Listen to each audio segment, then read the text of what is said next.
Another day, another food trip.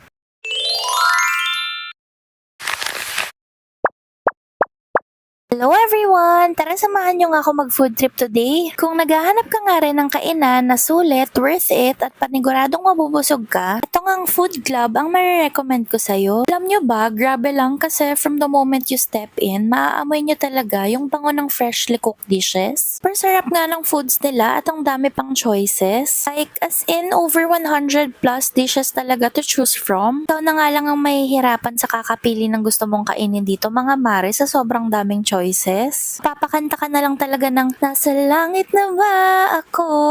Chars! Hindi kasi 'di ba sabi nila kapag nasa langit ka na daw marami at masasarap yung mga pagkain. Iba't ibang klaseng luto nga din ng food yung meron dito. Merong Japanese, Chinese, Filipino, and many more. At nga rin pala dito ay bagong luto at saka sa lasa pa lang halata mo nang hindi tinipid yung ingredients. I would give it a 9 out of 10. You know what mga mare, sobrang sulit talaga dito. Every bite feels like you're getting more than what you paid for. Kaya naman sure ako na we'll keep coming back for more. At tanungin nyo naman nga ako kung ano yung personal favorite ko dito. Walang iba kundi tempura. Bukod kasi sa crispy siya, ang juicy talaga ng loob niya. Also, favorite ko nga din yung DIY halo-halo nila with ice cream on top. Kaya naman mare, magpabook ka na ng reservation. See you on our next food trip.